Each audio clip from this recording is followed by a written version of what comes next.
So this is Purnachandra Reddy V, Assistant Professor, EC Department, VVIT. So today in this lecture I will cover some of the topics related to basic electrical and electronics engineering. Okay, in the next slide we will see what are the topics which we are going to cover in this lecture.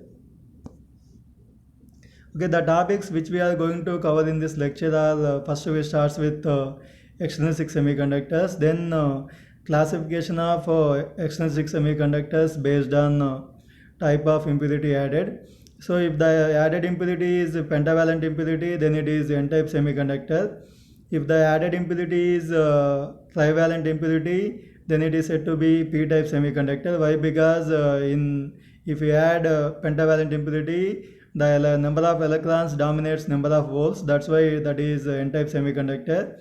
If you add trivalent impurity, the number of volts dominates the number of electrons. That's why the semiconductor is p-type semiconductor. So before going to discuss in detail about these three topics, first of all we should know what is a semiconductor.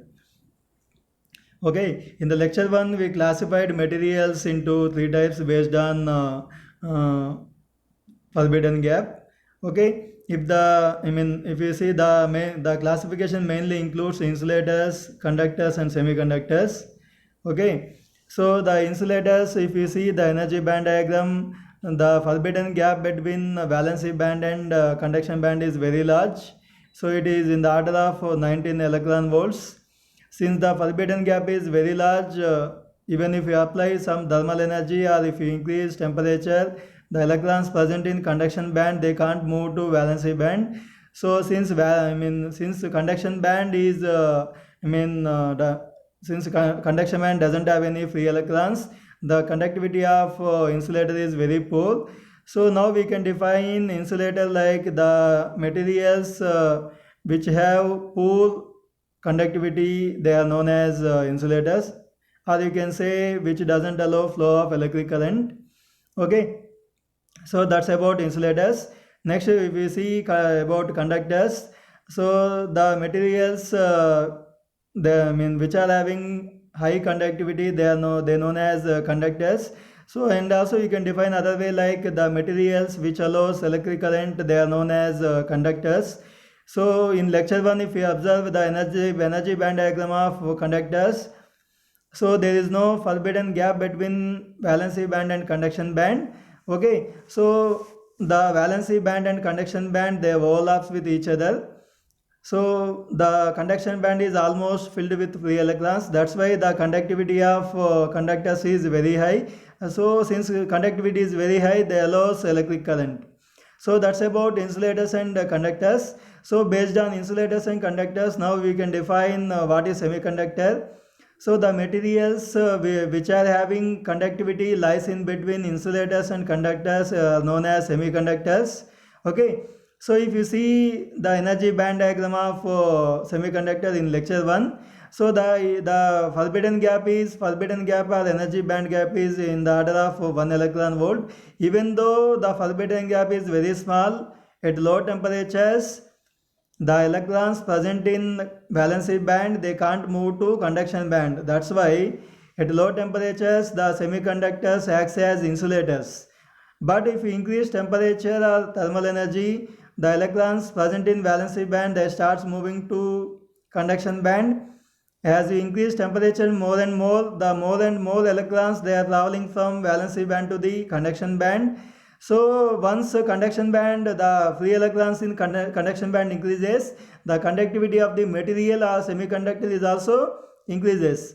So which means the conductivity of the semiconductor increases with increase in temperature or increase in thermal energy. So that's about classification based on forbidden gap. So the definition for semiconductor is the conductivity which lies in between insulator and conductor is known as semiconductor. Now we have to classify semiconductors based on the impurity addition to the semiconductor. Okay, so suppose if you don't have suppose the impurity is not added to the semiconductor, those types of semiconductors are known as intrinsic semiconductors or pure semiconductors. Sometimes we can also call them as I-type semiconductors. Suppose the impurity is added to the semiconductor, then it is known as extrinsic semiconductor. Okay, so in extrinsic semiconductor, suppose the added impurity is pentavalent impurity, then it is N-type semiconductor. If the added impurity is trivalent impurity, then it is known as P-type semiconductor. Okay, so next we will see in detail about extrinsic semiconductors. Okay, so the semiconductor in which impurities are added, they are not. So suppose if you consider intrinsic semiconductor, suppose you are adding some impurity to the intrinsic semiconductor, then it becomes as extrinsic semiconductor.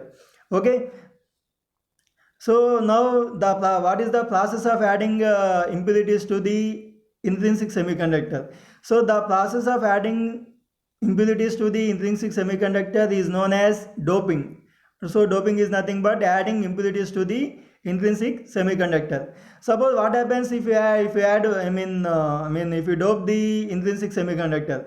So the conductivity, or you can say electrical conductivity of the intrinsic semiconductor increases with the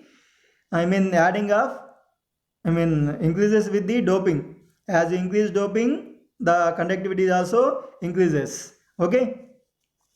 So that's why we can say the extrinsic semiconductors, they are having high conductivity compared to the intrinsic semiconductors. Why? Because the number of free electrons in conduction band for intrinsic semiconductor is low compared to the number of electrons present in conduction band for extrinsic semiconductor. That's why we can say the electrical conductivity of extrinsic semiconductor is more compared to the electrical conductivity of intrinsic semiconductors. Okay, now we can say that's why the extrinsic semiconductors are preferable for manufacturing the electronic components. So electronic components like transistors, diodes, etc.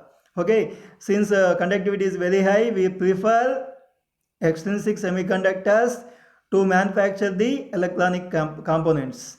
Okay, now we can also see one more point, like if you consider intrinsic semiconductor, at any point the number of electrons is equal to the number of holes. So hole is nothing but, already we discussed in lecture 2 what is hole.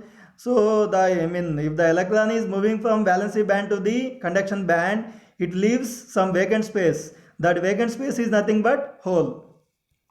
Okay, in intrinsic semiconductors, at any time, at any given time, the number of electrons is equal to the number of holes. But when it comes to the extrinsic semiconductors, the number of electrons is not equal to the number of holes at any given point of time. Okay. So next we will see, the types of impurities are added to the semiconductor, or you can say intrinsic semiconductor, or you can say pure semiconductor. Okay, so the types of impurities which we are going to add to the semiconductors, they are trivalent impurities or pentavalent impurities. Okay, what is trivalent impurity? So the impurity, you can say the atom, the impure atom, atom which we are going to add it to the semiconductor. So the trivalent impurity is nothing but the impurity which has 3 valency electrons, or you can say 3 electrons in the outermost shell. They are known as trivalent impurities. So the examples for trivalent impurities are like boron, gallium, indium and aluminium. Okay, so next we will see what is pentavalent impurity. So the impurities which have 5 electrons in its outermost shell or valency shell. Okay, why we are always speaking about outermost or valence shell? Why? Because so the electrons present in valency shell or outermost shell, they are responsible for conductivity of the material. Okay, so if you see pentavalent impurity, the impurities consists of 5 electrons in its valency shell. Okay, so the examples for pentavalent impurities are like, we can say the examples are phosphorus, arsenic and antimony and etc. Okay, these are some of the examples for pentavalent impurity. So next if you see the atomic number of phosphorus. So phosphorus is example for pentavalent impurity. Okay, so the atomic number is 15, means it consists of 15 protons. So the number of protons in the nucleus of an atom called atomic number. Okay, so this is already you might be knowing these things, already you might be studied these things in your intermediate chemistry. Okay, so the electronic configuration of phosphorus is 1s2, 2s2, 2p6, 3s2 and 3p3. So 3s2 and 3p3. It consists of 5 electrons in its outermost shell or valency shell. So if you see the electronic configuration for boron, that is trivalent impurity, so it consists of 5 protons.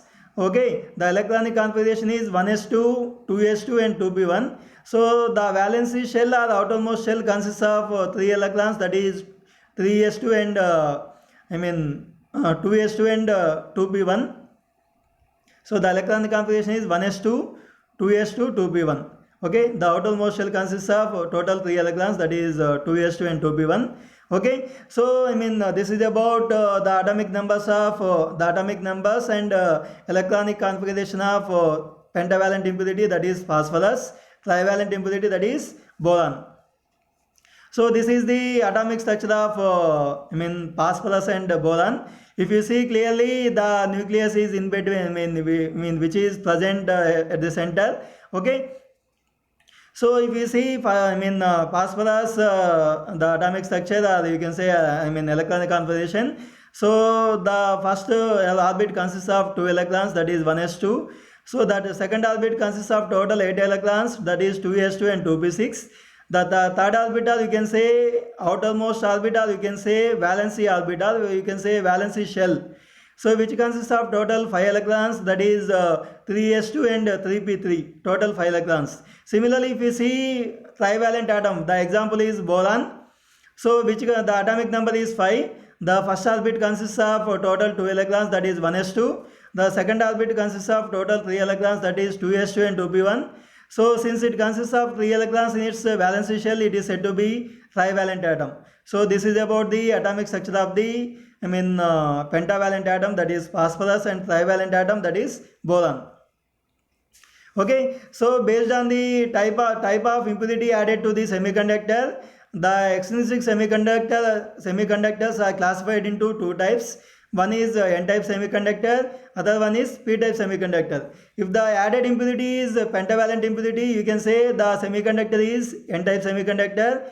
If the added impurity is trivalent impurity, you can say the semiconductor is p-type semiconductor. Why first one is n-type semiconductor? Because so in n-type semiconductors, since we are adding pentavalent impurity, the electrons dominates holes. That's why that is n-type semiconductor. So in the second type, that is the added impurity is trivalent impurity. So the number of holes dominates number of electrons in second type of semiconductor, that is p-type semiconductor. Okay, next we will see in detail about these two, that is n-type semiconductor and p-type semiconductor. Okay, so first we start with the n-type semiconductor.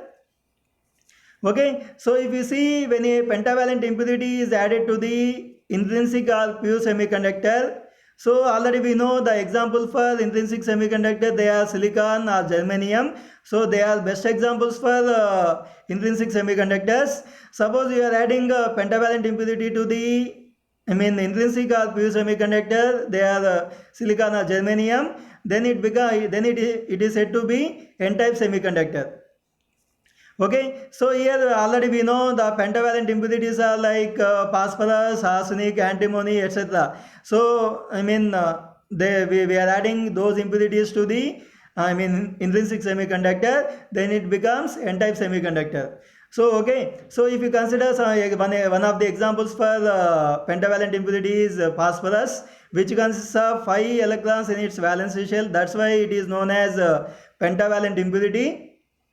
Okay, so suppose if you consider silicon has 4 valence electrons. Okay, whereas phosphorus has 5 valence electrons. So if you compare these two, phosphorus has 1 excess valence electron than silicon. So the 4 valence electrons in phosphorus, they are in covalent bond with the 4 valence electrons in the silicon. So the other electron which is excess present in phosphorus, so that is No, I mean, we can say that electron is free electron. Why? Because the remaining four electrons, they are present in covalent bonding with the silicon. So the excess electron, since it is not present in covalent bonding, we can say that electron is free electron. Okay. So I mean, this is about brief about n-type semiconductor. Okay. So if you see the the the covalent bonding for n-type semiconductor, that is, if you see, if you suppose if you are adding phosphorus, that is pentavalent impurity. So in the figure you can clearly observe the four valency electrons present in phosphorus. They are in covalent bonding with the four valency electrons present in silicon atom. The excess electron, you can say, that is not participating in covalent bonding. We can say that electron is free electron. So if you observe in figure, you can clearly see the electrons which are which are present in ellipse shape. They are in covalent bonding with the silicon. So the electron which is outside of the ellipse, we can say that electron is free electron. So the in between atom is phosphorus atom. So the other atoms are silicon atoms. Okay. So this is about covalent bonding present in n-type semiconductors. So here you can clearly observe the added impurity is phosphorus, which consists of 5 electrons. Out of 5 electrons, 4 electrons are in covalent bonding with the silicon atoms. So the other electron which is not participated in covalent bonding, which is known as free electron. Okay. So you can see the fifth valence electron of this phosphorus atom cannot be able to form, already I told you, clearly explained, cannot be able to form covalent bond with the silicon atom, because we don't have any, silicon atom doesn't have fifth valence electron to form the covalent bond. Okay. The fifth valence electron of phosphorus atom does not involve in the formation of the covalent bonds. Already I explained clearly in the last slide itself. So it is free to move and not attached to the parent atom. Okay. Each phosphorus atom donates one free electron. So we can clearly observe why, because each phosphorus atom which has 5 valence electrons, 4 electrons they are participating in valency covalent bonding. So the other electron is known as free electron. That's why we are saying each phosphorus atom donates one free electrons.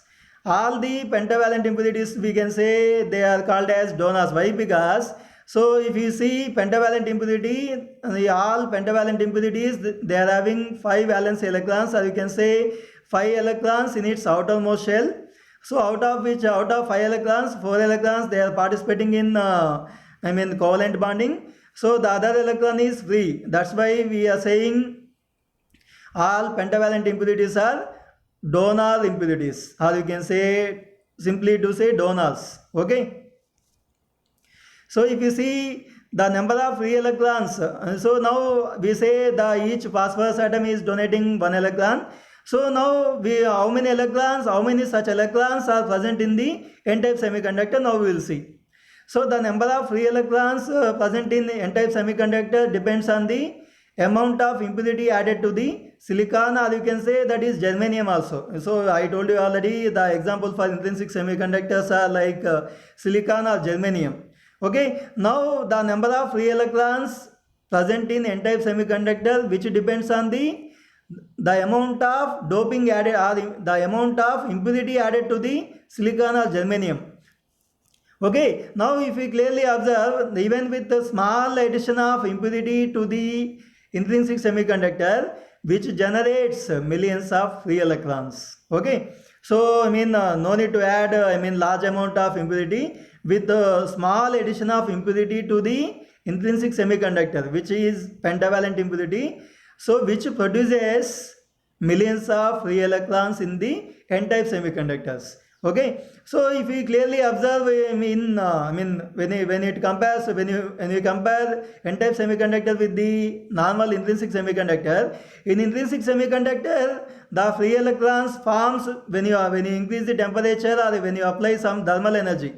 Okay, the electrons present in valency band, they move to conduction band. But when it comes to n-type semiconductor, with a small addition of impurity, it consists of millions of free electrons. That's why we can say the conductivity of n-type semiconductor is more compared to the intrinsic semiconductor. Intrinsic semiconductor? Why? Because it consists of millions of free electrons. Okay.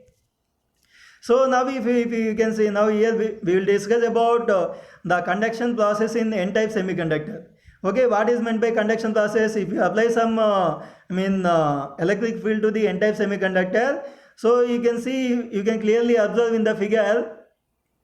So the electrons are moving towards left, the holes are moving towards right.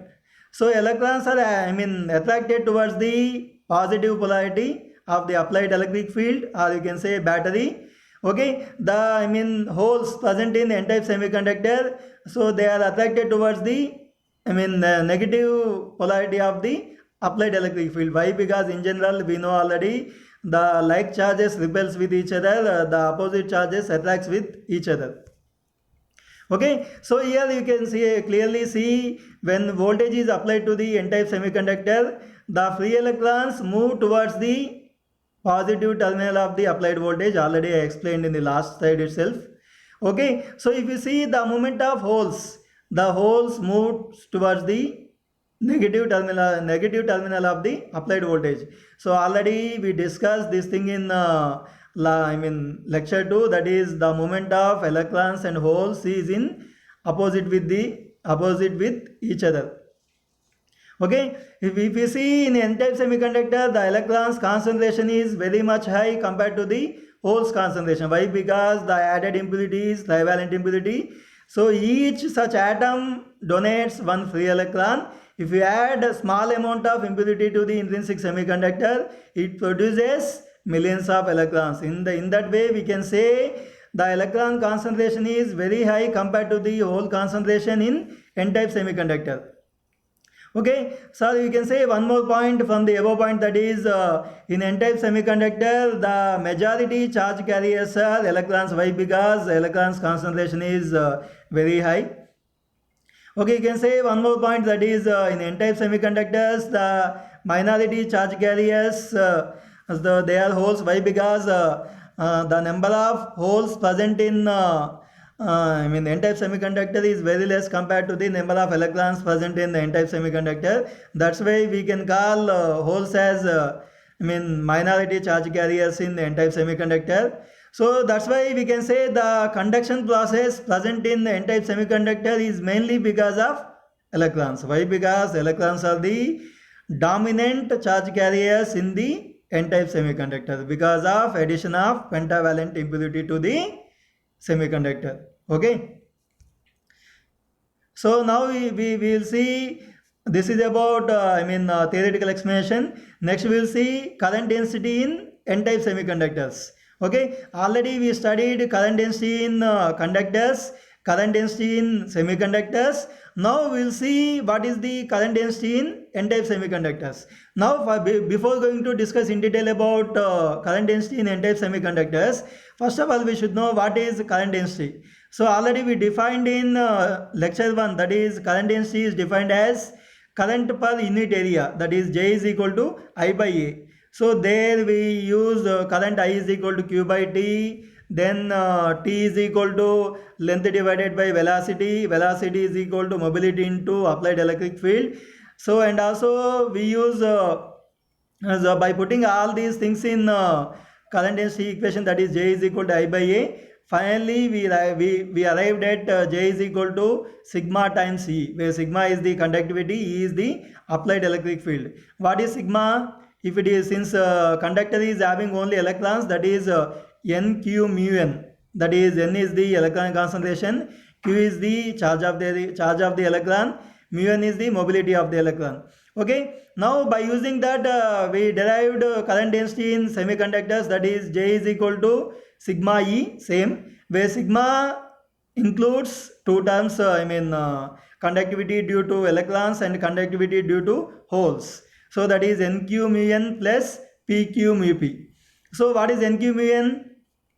NQ mu n is conductivity belongs to conductivity due to electrons.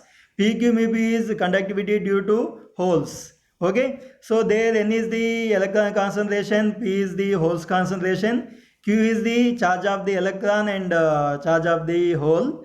Okay, but for both hole and electron the charge is same, that is 1.6 into 10 power minus 19. So mu n is the mobility of electrons, where mu p is the mobility of holes.